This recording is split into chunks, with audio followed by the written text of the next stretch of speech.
Alright guys, today is Saturday, February 5th, 2022. Today marks 12 days I have left to get the car done for the show. Probably not going to happen. Upholstery's taking a whole lot longer than what I thought it would. Anyway, I wanted to put my windlace on here, which I've still got to load my windlace tracks up here. Those are painted, I just need to slip the windlace in, and that is not fun if you've never done that before. Anyway, so I need to staple these on, but I kind of thought it would be a good idea to sand and buff the jambs first, because these got a little bit of dry spray, a little bit of orange peel, and some dust nibs in them. So I really want to make sure this is all smoothed out and cleaned up first, because it would be, difficult to get in here and sand and buff this with this windlace in the way. Since it sticks off of it a little bit, it'd be easier to do it without it. So I've got a little bit of that to do. I really need to sand and buff this section right here. This is dry sprayed real bad. When I painted this body shell, I painted the dash, all the jambs, the backside of the hinges, everything, all at one time.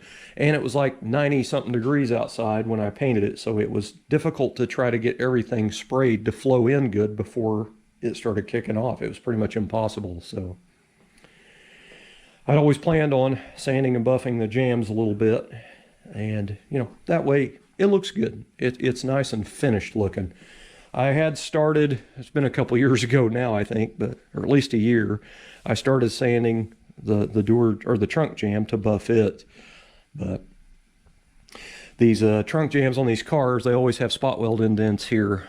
And so I went in and filled all this and blocked it all out all the way around. So the trunk channel itself, where the weather strip goes, is very, very slick and straight and flat. So that was a lot of work just doing that. Anyway, so there's, I can't do one thing because I need to do another, so I'm kind of stuck.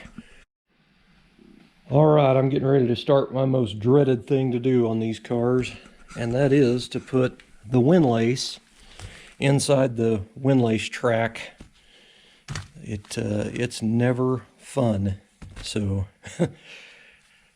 anyway, I have to basically slide this into this channel in this groove right here, and every time I've ever done it, it's been a pain in the butt. So this is another thing that I had Ciadella pre-make for me, is the windlace. So anyway, it has a little flap piece on it, which is basically to go in here and glue to the inside of this dash area right here. So when that goes in, you'd push that up there and then trim it off. So this is going to be very tedious as well, but anyway, it's got to be done. Now, I'd already painted these a long time ago. Now, the top of your windlace, there's nothing on the end of that, so if you did it kind of short, you would see it. So you've got to actually go up above the, up a little higher on the A-pillar here, and basically it goes in your A-pillar in that slot right there. So that windlace will go up in that just a little bit, and that's to hide the end of it. Now, if you haven't seen this is an original A-pillar trim. I just welded pipe, actually muffler pipe, some pipe caps on the back, and some tubing on the inside, and it's welded. That's the wiring pass-throughs for these. These are electric gauges. A capillary tube, mechanical temp gauge wouldn't work because you wouldn't be able to get all the stuff through there, and probably wouldn't be long enough to reach all the way down there. But anyway, these are all electric, and these are autometer gauges. And I chose these because they have a chrome bezel, a black background, white letters. Of course, I couldn't find green needles because I like my gauges to match in my car. I'm not the guy that puts white face gauges underneath one of these dashes because your speedometer stuff, unless it's a custom deal, it's black background, white numbers. And what I did was I matched my orange paint that's off of these, and I matched my speedometer needles. So now all my gauges kind of match. So, it's a triple A-pillar gauge pod that will go up here on the A-pillar and go up there like that. So it has to twist around a little bit more, but anyway, so my gauges will be up here on the A-pillar, which is a little bit easier to see than having to look down into the dash. But anyway, I've got quite a bit of work to do. Now, what I had done on this originally, they have some small thin-headed Phillips countersink screws to the flat head, but they're really thin down diameter of a head on here to go in this mounting tab right here. Little hole right there. But anyway, it screws into the dash right here. I need to wipe this down. It's got sanding residue on it. Anyway, I went in and tapped this, drilled and tapped it to 832. And then the screws that actually go in here, it takes 3 to screw on your track here. Those are 1032. I think that's what originally they were. But anyway, I've got some countersink stainless steel button head Allens here. 2 832s, one for each side, obviously, and then the 3 for each side of those. And I polished each individual one on the buffing wheel. But anyway, I've got my Allen wrenches out here, and I've got my taps out here. You know, everything's got paint in it now for me painting, so I'm going to go back and clean up those threads. So everything goes in pretty easy, but I'm kind of thinking I might try to use some dry lube if I still have some left. I think I have some in my cabinet. I got some aerosol dry lube. I might try to spray that in there and run those in that channel. Hopefully I have some of that. But anyway, that's pretty much what I got to do. Anyway, let's get started on that. Yay! All right, so I thought I had some dry lube over there in my cabinet, but I can't find it, so I called my dad to see if he had any in his garage. He didn't have any either. He suggested Vaseline. I had some of that, so I took a brush and I brushed down inside this metal windlace channel. So I started running this windlace up through there. Now it has a curve right there, and I don't want to try from the rear first because I've got this extra thing sewn in there, and I think it's going to cause a problem trying to go from that way. So I'm going to try it this direction, and it seems to be working pretty good. It's a good thing this is vinyl, you know, because if it's cloth, you wouldn't be able to use Vaseline. This Alante, this leather simulant, is very, very soft compared to some of the other almost kind of plasticky or harder vinyls. So this Alante being this soft, what it reminds me of is like a drag slick compared to a regular hard street tire. You're trying to slide this up in there and it's gripping that, and it's just being tough.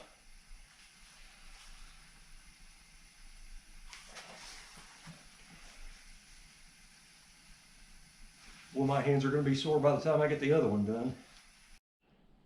All right, I'm getting ready to get started here. I'm going to go ahead and sand and buff this jamb. Then I'll move around the other side and do that one. So right now I've got plastic kind of laid up in there. I curved my carpet out of the way and I put some pieces of wood in here to kind of hold the carpet back. But anyway, I'm going to sand pretty much the A-pillar down around here. Probably do a little bit on the hinges itself. I did tape off my vend plate, so I wouldn't be slinging a lot of stuff in there or possibly getting into it with sandpaper. I'd already sanded and buffed that separately. Anyway, I got these face bolts out of the hinges, which I'm using stainless steel Allens that are, polished. And anyway, so I'm going to get started. It's got, after I wiped it down here, you can really see like there's a chunk of stuff there, some dust nibs in there. It just doesn't look very good, so I'm not going to worry about this section right here, that top side and this side here, because the sill plate goes over that. But anyway, I want to do all the major jam and this whole edge right here. I've already buffed the rocker. Anyway, I just want this to look nice when the doors are open, so anyway, these hinges, there's a lot of work that went into them. There's a lot of work that went into the door jambs. These have a rectangle indent. You will probably notice that on a lot of your cars, probably all of your cars actually. But anyway, if your car came originally with power windows, that rectangle slot down inside would have been cut out, and it had these metal curved channels that the wires went in to keep the wires from chafing when you open and close the door. So I'm still using mechanical, manual windows. So anyway, I welded in a piece of sheet metal that flushed that out, basically. I didn't cut it out and then weld it up. I just basically cut a piece that fit right down in there even, and then tack weld it all in and then ground it smooth. But anyway, I did wipe body filler all down the door jamb here, and all this got blocked out with a small block. I did the same thing here. Now these have 3 nice square indents here, semi-square, I guess. They look nice. It's for strength of the sheet metal. But there's another oddball one down here. It doesn't match these. It's kind of funky. So I sheet metaled it up and welded it up as well, and this also got body worked. Anyway, the jambs should look really, really nice. One thing I did on these hinges when I had them out and had them apart and put new pins and bushings in, I took a grinder, basically. If you've ever seen a door hinge on one of these cars, these are really rough, man. Anyway, they have like a chopped off little edge right here. It's kind of sharp on both sides. So I went through and I ground that all till it was smooth, both sides on all 4 hinges. And then I radiused the edges, basically, to have a nice soft curve to them on all the way around. Then I drilled a giant hole here and I chamfered the edge of it. Now when all this is all buffed and everything, I'm going to go in here and clean this with wax and grease remover down in there, and I'm going to use some silver paint down in this. It's basically a speed hole for looks. So, when the doors open, there is a little detail there. I have speed holes everywhere, and a lot of it has silver paint in it for detail. Anyway, on my door jamb switch, I do have a video of how to rebuild those if you don't want to have to buy new ones. They're not very expensive, but they did have stainless steel ones. It is kind of hard to find them for whatever reason, but I had a pair of used stainless ones here. I took them apart, sanded and polished them, polished the plastic on them, got new little gaskets that go on the back of them. But instead of using a regular Phillips number 8 screw, I got these stainless steel button head Allens, but they are coarse thread number 8 screw from Totally Stainless. And I bought a package of, I believe it was 100. I don't remember what it was. That was probably, golly, 7 or 8 years ago. But anyway, I have those in quite a bit of the sheet metal stuff on the car. But anyway, it just gives a nice detail, and I like my hardware to match. I can't really I actually probably could have put 12-point ARPs in here by drilling and tapping that, put little 1032 ARPs, but ARP 12-point bolts, the smallest they make is a 1032. They don't make a number 8, so I just went ahead and used an Allen head there. Now the bolts I'm using in here are just countersink, flat face Allen head bolts. They look nice in there, but they're also Allen, so that's kind of why I thought that kind of matched for that. I did try to put a 12-point bolt down in here. It didn't look too bad, but I'm just unsure of, when I stuck it in there and tried it, I didn't have the door on it, so I don't know how much space I have off, because those 12-point heads are tall, So I did think about putting 12-point bolts in here, even though this is rounded for countersink. But anyway, I'm going to get started on wet sanding and buffing a door jamb. Alright guys, so I already wiped this down with the wet microfiber to get all the dust off of it. I'm going to go ahead and do it again though. Everything out here is pretty dusty from working with wood, so I got sawdust, dust everywhere.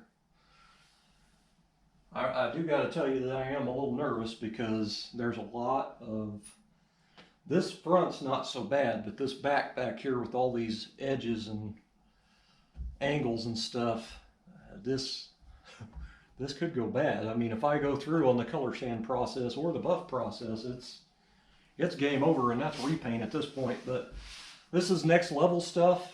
This is all the high-end pro shops, they buff everything. They buff every door jamb, every trunk jamb, hood jamb, everything is buffed. The normal driver style nice car, nobody really messes with their jambs. They just make sure the outside's sand and polished real well. And as I stated in one of my older videos, that's what made me win best paint and first place in that class, was because of my door jambs. And I didn't have those buffed. I just had them painted nice and detailed. Everything was new hardware. It just looked really clean.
Another thing I got to do on this car is I blocked out the entire underneath of the rocker and the pinch weld flange where all the spot welds usually are. All of that got wiped with filler and completely blocked out. It is string straight all the way down to the back and the flange as well. And when I painted the car, I had it up on ramps, but it still wasn't high enough. So I've got, you know, some dry spray underneath that edge. So all the underneath of that needs to be sanded and buffed as well.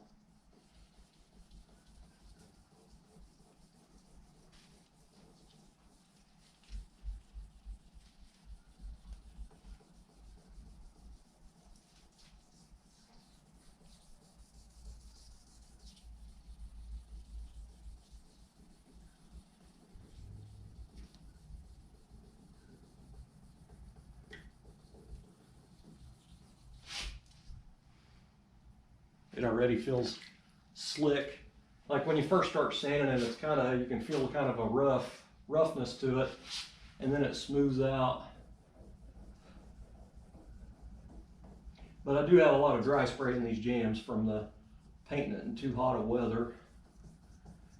I think it was 92 or 4 or something the day I painted this in the summer. Using slow reducer and all, it's still just not enough.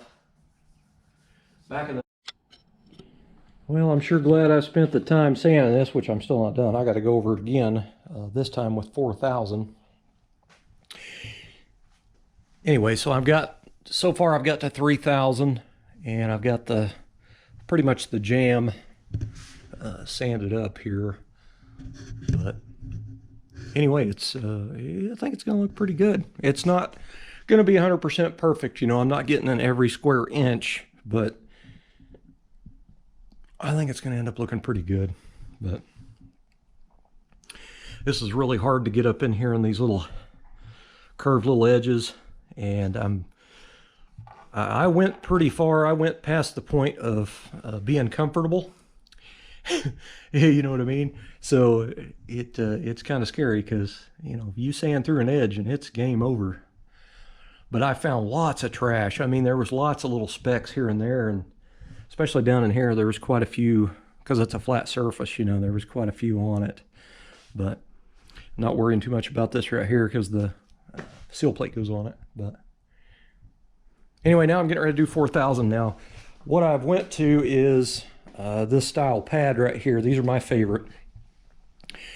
Anyway, I get these in 3, 4, and 5,000. And what's funny is I thought I bought a box of 5,000 like months ago, and I can't find it. So apparently I didn't get it. I just got 3 and 4,000. But these are sponge pads. They're about a 1/4 inch thick, and I will do these by hand on this little spots like this. Now when I'm doing, like when I get to the doors, I'll show you, but I wrap these in a little 3-inch square block as my final, because these aren't coarse enough to create ripples. But I'll go all the way to 2,500 on long blocks, then I'll switch to these on the shorter blocks. But usually I go to 5,000, especially on black, because by the time you do 5,000 grit, even though a lot of people usually stop at about 3,000, by the time you get to 5,000, it already has a semi-gloss shine to it. So as soon as you hit it with that buffer, or have to do it by hand, which is in my case, I needed that to be 5,000 grit, it would have been instant shine. So it kind of sucks. I am going to dig around in my cabinet a little bit more, because I swore I bought some of those. If not, I'm going to have to go in there on eBay and I'm going to have to get some coming. But anyway, I always put them in a Ziploc, a big one. That way it keeps the dust out of them. But they're pretty much notebook paper, but they do the job, you know what I mean? They're really handy to have them as a foam pad wet, because you can roll it over like that and work it. But hopefully it's gonna get to a shine pretty quick, not having 5.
dry. Some of these areas are, you know, I couldn't get to with that little buffer, so there's going to be a lot of it to do by hand. So I've taken a brand new microfiber and I've cut it into 4 squares. And I actually wrote on it number 1 with the Sharpie, so I will put this, when I'm done with it, I will put it in a Ziploc bag so it'll still stay kind of wet. That way when I get to the other side, I can still use the same ones. So right now I'm just trying to saturate it with number 1 because I got to do all this by hand and get up in the edges and just really, really work it here. So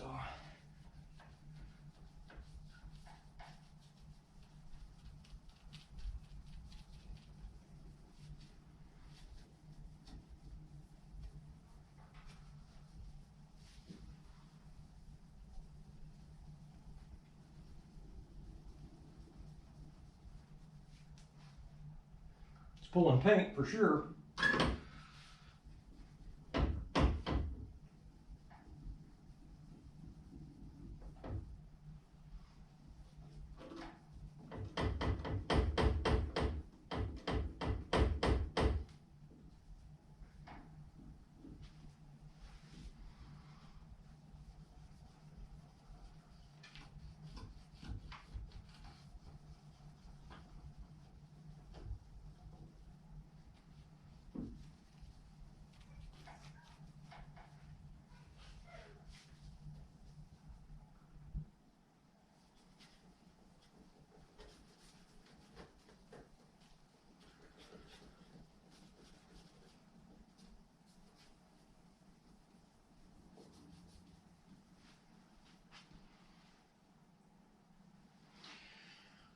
It already looks pretty sweet with number 1.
I'll give you a tip on using compounds and buffing, little spots like this especially, and it counts for anything, car and all.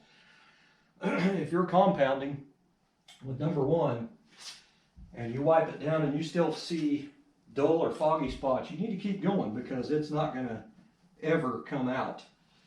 You'll go to the finer stuff and, you know, put it all on there, and then when you get it in a light or sunlight or something, you will see a cloud in that paint. So you got to make sure that you're very thorough with the number 1.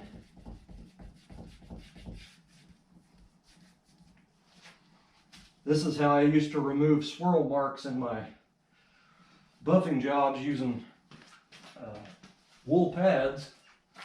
I'd always get bad holograms and swirl marks, and I'd take a brand new microfiber and saturate it with 1 and go one direction. And then every time I buffed, all the way to stage 2 and then stage 3, I'd do a brand new microfiber with that on there and go one direction every time. So it took a long time, but it's really the only way to get rid of them until I bought one of those orbital polishers. It's like a DA action polisher. That thing is awesome. I love it. All right, guys, so that was a lot of work. I still got the other side to go, but now I can, you know, really assemble a lot of stuff here. So I can get my windlace on in the back, on the front.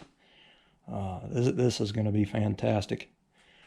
But anyway, I had a couple of bad scratches up in this corner right here. I don't know how it got all scratched up, but they sanded and polished out. And then I didn't I didn't sand and buff, well, I buffed it, but I didn't sand like a couple inches of this area right through here because you don't see it at all. You just see, I think it's like an inch of what you see right there is all you see from when the fender goes on. But I should have just went ahead and did it, but there's really no need. But anyway, I got everything really, really good. And this is not, I didn't put the final stage 3 on. This is just stage 2. This is good enough to go ahead and start assembling, because when I go through and rebuff the car again, and then I'll go through to all the way to stage 3. I never have done that on the car yet. But anyway, you can see the reflection in the jam there. It turned out awesome, man. So now I'm going to go ahead and roll up some 600 grit sandpaper, and I'm going to go in here and sand inside this hole that I've drilled in here and chamfered. And I'm going to go ahead and put some silver brush paint in there, brush some silver in there, and then just wipe off the face, and I'll wipe off the back, and then we'll have a little silver speed hole in the hinge for a little detail. But I've done this section here, and then all the back here. This was real bad dry spray, lots of dust nibs, and it turned out freaking awesome. I didn't really spend a lot of time right here in this area because the striker covers it, but I got all the edges and everything. But it turned out awesome, man. That's what I love about single stage black urethane. When it is sanded and buffed, it looks so deep. It looks awesome. Way better than base coat, clear coat black, for sure. Anyway, that was probably 3.5 hours of work. Maybe 4. I don't even know what time it is. But now I got to do the other side. How fun is that?